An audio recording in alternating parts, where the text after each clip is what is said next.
Queridos irmãos, com muita alegria eu quero cumprimentar a todos com a paz do Senhor. Sejam muito bem-vindos a mais uma aula da nossa Escola Bíblica Dominical.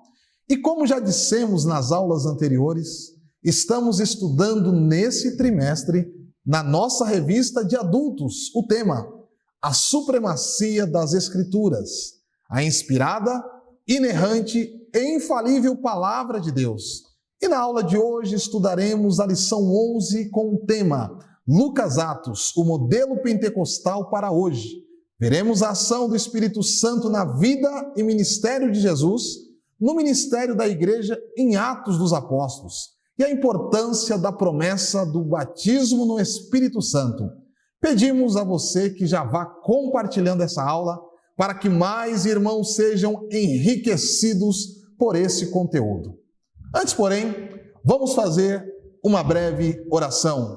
Senhor Deus, eterno Pai, te damos graças pela vida de cada aluno que nesse momento está nos acompanhando nessa lição da Escola Bíblica Dominical.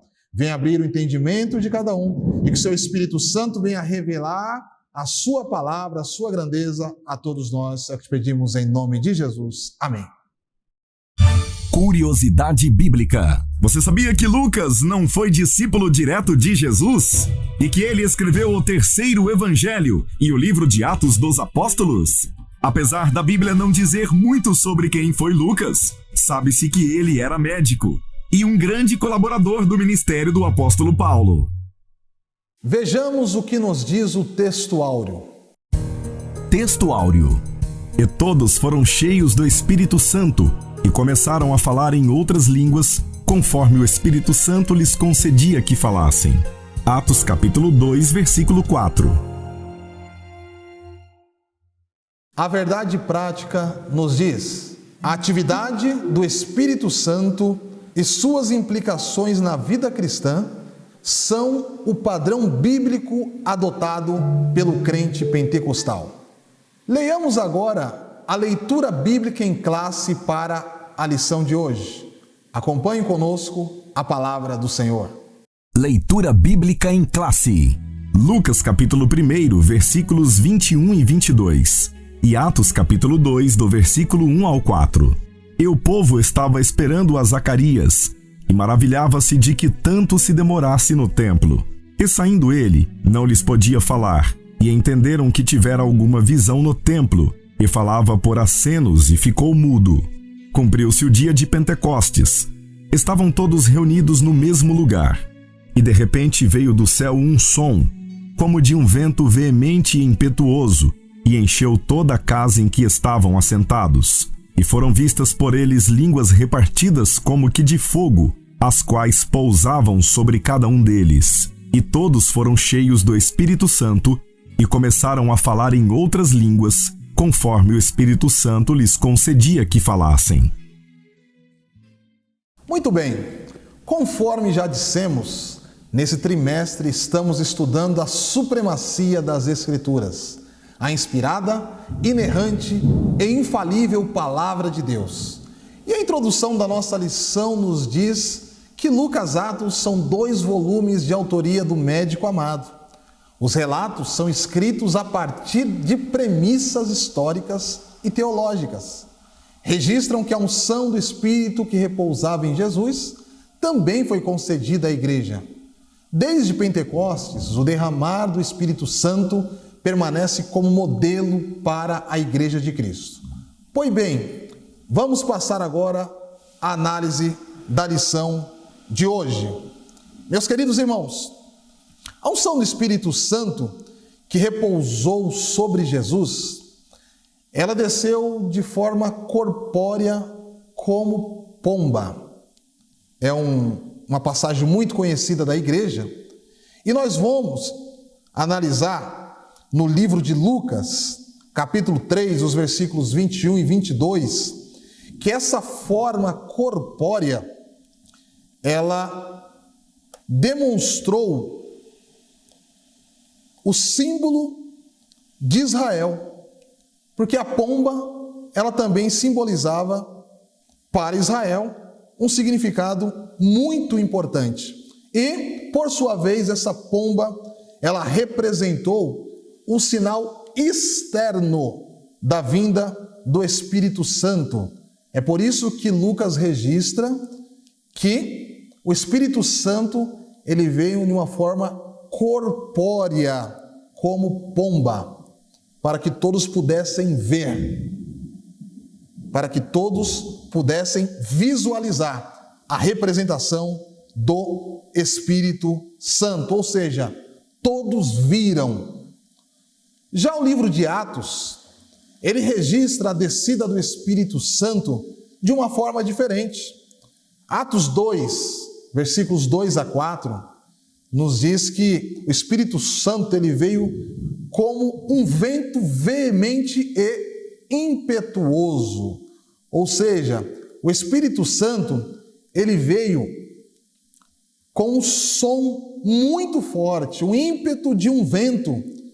E dessa forma nós podemos concluir que as pessoas que ali estavam puderam sentir a vinda, a descida do Espírito Santo de Deus.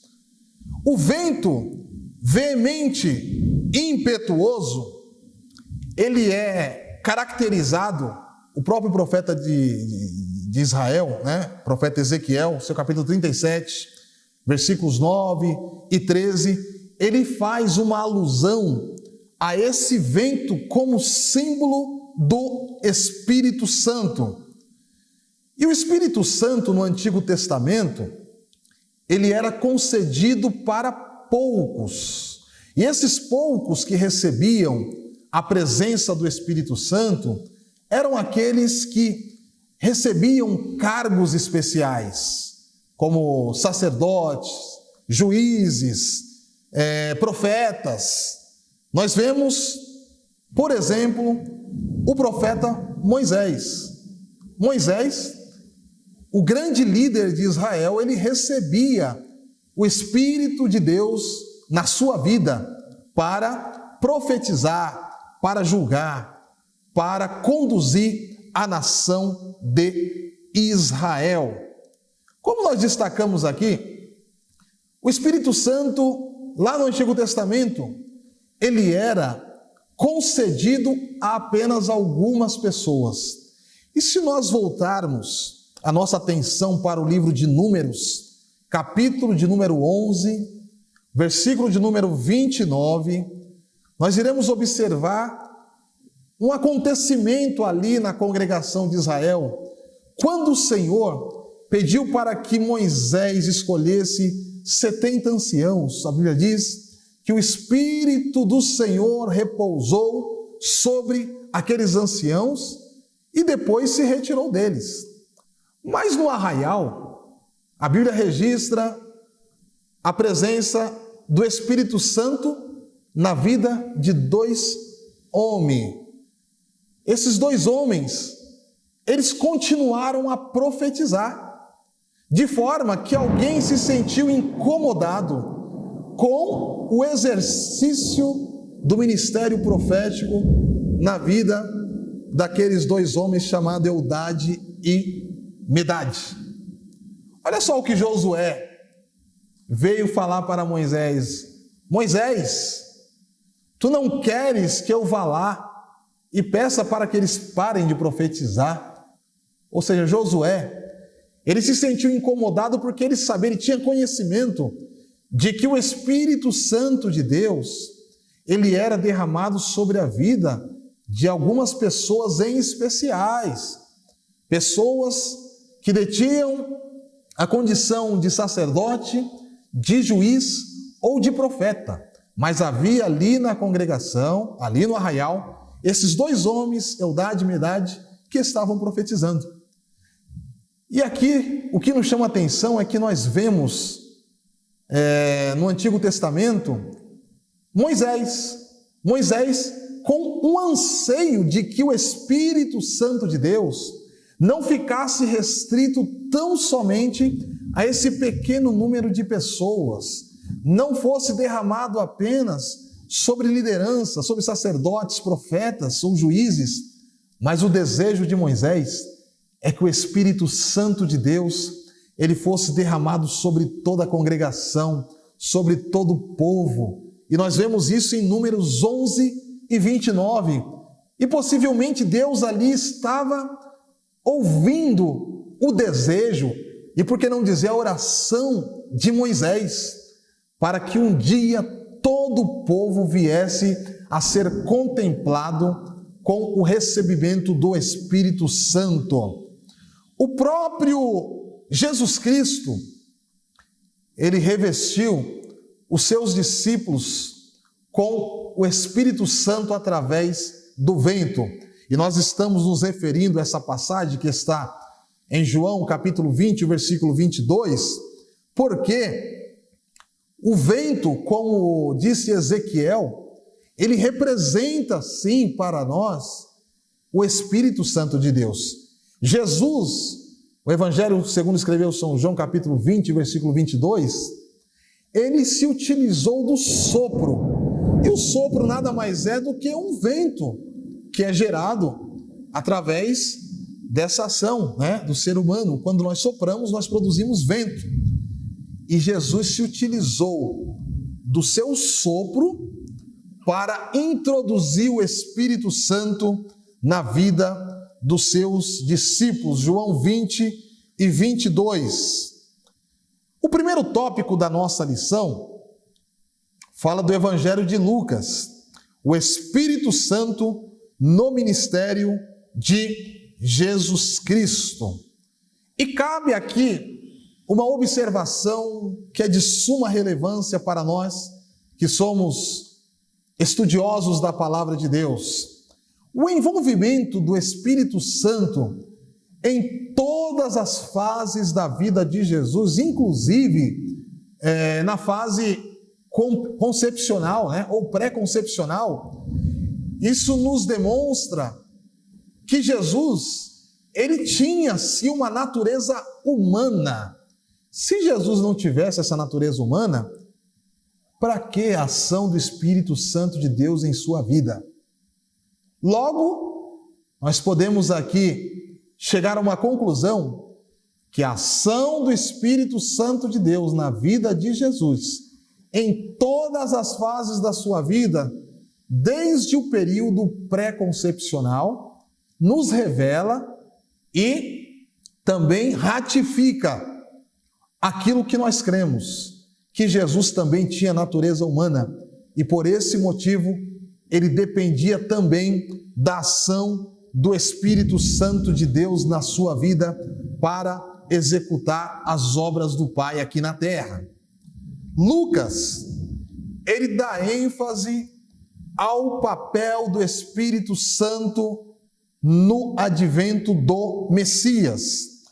No seu capítulo 1, e o versículo de número 35, Lucas, ele escreve que o anjo disse a Maria: descerá sobre ti o Espírito Santo. E nós vemos nessa passagem, quando Maria estava sendo avisada de que ela geraria, e esse fruto, ele seria fruto do Espírito Santo, nós vemos que o Espírito Santo de Deus, ele já começa a agir na concepção. Ele foi o agente da concepção de Cristo Jesus. Mais adiante nós vemos no capítulo 2, versículos 26 e 27, naquele episódio onde Simeão, ele que era um homem justo e temente a Deus, a Bíblia registra que ele esperava a consolação de Israel. E vemos que o Espírito Santo também nesse exato momento, quando Simeão, ele está ali confiante, ele está ali esperançoso para que a consolação de Israel se cumprisse, o Espírito Santo se revela a Simeão. Diz o versículo 26, que fora-lhe revelado pelo Espírito Santo que ele não morreria antes de ter visto o Cristo do Senhor. E pelo Espírito, olha só, Mais uma vez a ação do Espírito Santo de Deus no versículo 27. Simeão foi conduzido ao templo, ele foi conduzido pelo Espírito ao templo, quando os pais, José e Maria, trouxeram Jesus para ser apresentado no templo, a fim de que se cumprisse o que estava escrito na lei, para que ele procedesse conforme o uso da lei.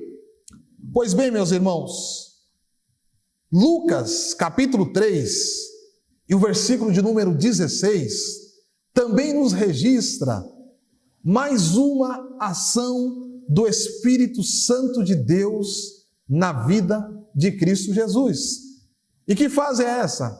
É quando Jesus, ele se dirige ao Jordão, quando Jesus, ele está próximo de ser batizado por João Batista.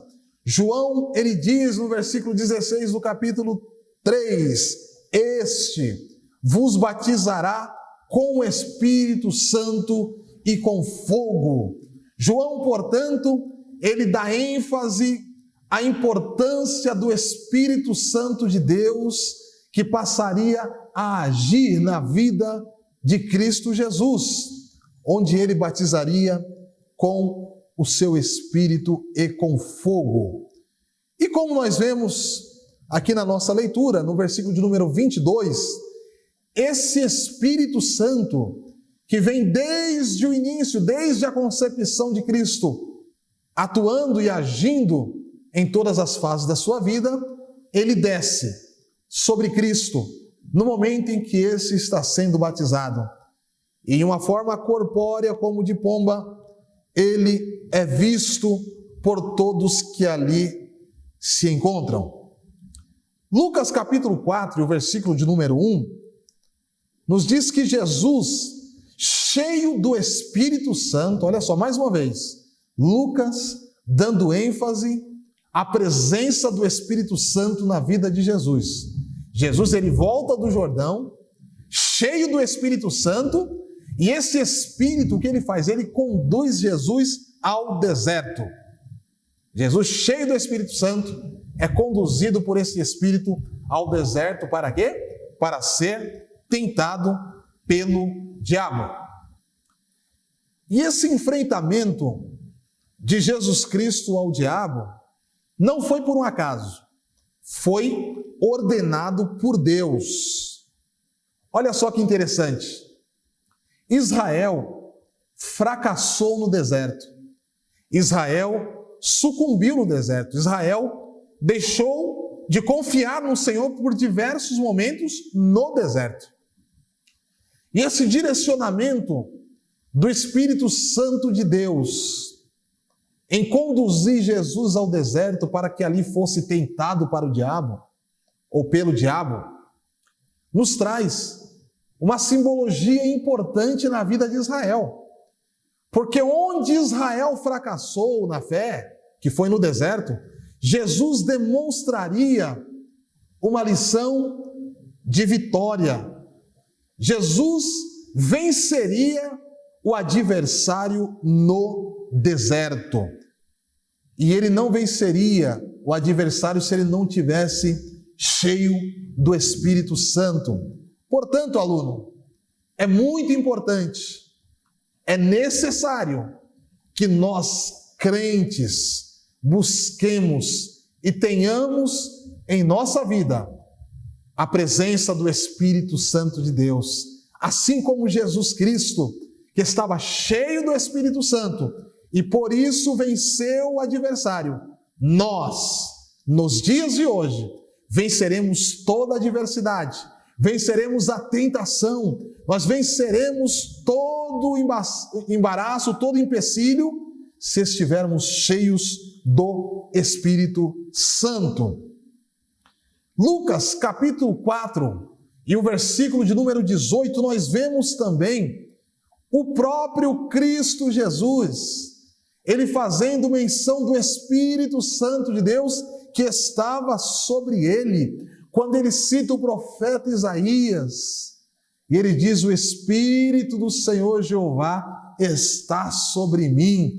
Ele está confirmando, ele está aqui ratificando que a ação do Espírito Santo faz parte do seu ministério. Por fim, nós concluímos aqui nesse primeiro tópico que a ação do Espírito Santo, ela esteve presente na vida e ministério do Senhor Jesus. E é necessário que cada um de nós tenhamos a presença desse Espírito também em nossa vida, porque o Espírito Santo capacitou, ele foi o agente principal que fez parte do ministério de Cristo Jesus. Vamos então para o segundo tópico da nossa lição, Atos dos Apóstolos, o Espírito Santo no ministério da igreja. O mesmo escritor de Lucas agora narra a ação do Espírito Santo na vida, no dia a dia da igreja do Senhor Jesus. Interessante que Lucas, ele encerra o Evangelho de Lucas, no capítulo 24, versículo 49, ressaltando a instrução de Jesus Cristo aos seus discípulos em aguardar, em esperar o revestimento do poder do alto.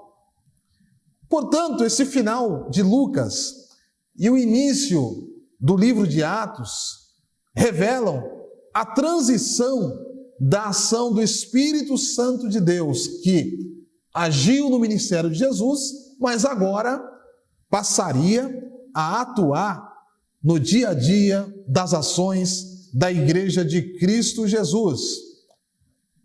Igreja que, por sua vez, só exerceria o seu papel na terra com o recebimento do Espírito Santo, que está registrado em Atos capítulo 1 e o versículo de número 8. Mas recebereis a virtude do Espírito Santo. E esse recebimento da virtude, do poder que vem do Espírito Santo, ele se cumpriu no Pentecostes. Está registrado Atos, capítulo 2, versículo 1. E nos versículos seguintes nós vemos como o Espírito Santo desceu e atuou na vida da igreja. A descida do Espírito Santo, que resultou na ação do Espírito nesse período histórico em que se inaugura a Igreja de Cristo Jesus, foi de suma relevância para que a igreja cumprisse o seu papel na terra. E é exatamente nesse momento que se cumpre a profecia de Joel, capítulo 2, o versículo de número 28, a qual Jesus, ele ressalta em Atos, capítulo 1, e o versículo de número 4. Tal evento, que foi a descida do Espírito Santo, capacitou os discípulos a pregarem a palavra com poder do Espírito, com unção. E olha só que interessante, meus irmãos. Nós vemos nos dias de hoje que a palavra de Deus, ela alcança o coração do pecador quando pregada com graça, com unção e com poder. Daí a importância do crente buscar a unção, o poder do Espírito Santo, para que possa pregar com graça, com poder, com autoridade, porque isso faz a diferença na pregação da palavra de Deus.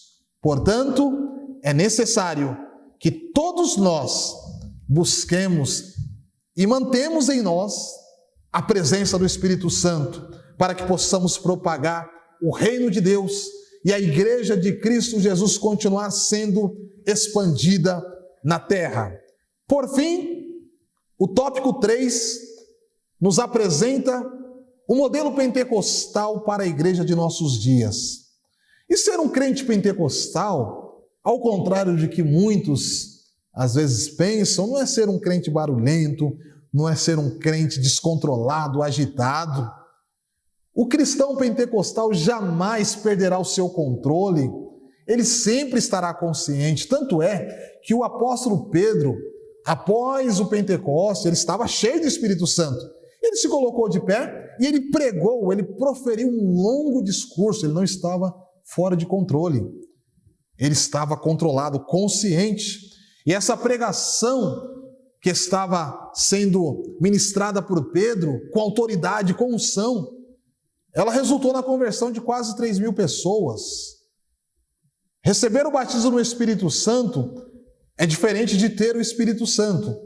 Quando nós nos convertemos, nós já recebemos o Espírito Santo. Gálatas 3:2. Agora, receber o batismo é ser revestido do poder do Espírito. Atos 1:8. O batismo no Espírito Santo, que é o revestimento de poder, é uma promessa atual e deve ser buscada por todos os crentes. Então, essa promessa, ela não caiu em desuso, não. Nós nos utilizamos e ainda cremos na promessa do batismo do Espírito Santo de Deus. Portanto, crente, busque o batismo no Espírito Santo, você que ainda não é batizado, para que você possa ser revestido, porque os crentes no exercício do serviço cristão são totalmente dependentes do Espírito Santo para alcançar os objetivos do reino de Deus, que é a salvação, libertação, curas, o crescimento do reino. Isso vai acontecer quando nós nos mostrarmos cheios, revestidos do Espírito Santo de Deus. Quando não há essa dependência, aí nós vemos uma série de aberrações, pessoas se utilizando de estratégias humanas, estratégias antibíblicas para encher os templos, para tentar a cura, para tentar trazer prosperidade para o povo. Mas a palavra, ela nos ensina a sermos dependentes do Espírito Santo, porque quando há dependência e o desejo de sermos um instrumento a serviço do reino de Deus, a unção, a autoridade e a ousadia nos permite realizarmos coisas extraordinárias, como é exemplo do coxo que estava ali na porta do templo chamada Formosa. A unção e a ousadia fez a diferença e ele foi curado pelo poder que estava na vida dos apóstolos. Amém? Vamos passar agora às nossas considerações finais. A conclusão da nossa lição de hoje nos diz que Lucas descreve a capacitação do Espírito Santo no ministério de Jesus e no ministério da igreja. Esse revestimento de poder na vida do crente não é apresentado como dom para a salvação, mas como a unção dos salvos para o testemunho e o serviço cristão. Esse é o padrão bíblico adotado pelo pentecostal, submisso ao ensino das Escrituras Sagradas. Muito bem, vamos fazer agora o nosso momento de oração. Senhor Deus, eterno Pai, te damos graças por mais essa aula que acabamos de estudar. Que a palavra aqui aprendida possa surtir um efeito na vida de cada um de nós. É o que nós te pedimos, em nome do seu Filho Jesus. Amém. Muito bem, chegamos ao final de mais uma aula. E hoje aprendemos algumas importantes lições sobre o tema Lucas Atos, o modelo pentecostal para hoje. E na próxima semana estudaremos a lição 12 da nossa revista de adultos com o tema As Epístolas instruem e formam os cristãos. Queremos agradecer a você por ter acompanhado conosco o estudo dessa importante lição. E se você gostou desse vídeo, se inscreva no nosso canal que está aparecendo na sua tela abaixo, ative o sininho para você ficar por dentro da nossa próxima aula. E compartilhe com seus professores, com seus alunos ou com seus amigos e irmãos da sua igreja ou das suas redes sociais. Que Deus em Cristo abençoe a todos e até a próxima aula, permitindo Deus. E não se esqueça, vivamos o dia de hoje como se Cristo voltasse a qualquer momento. Até lá!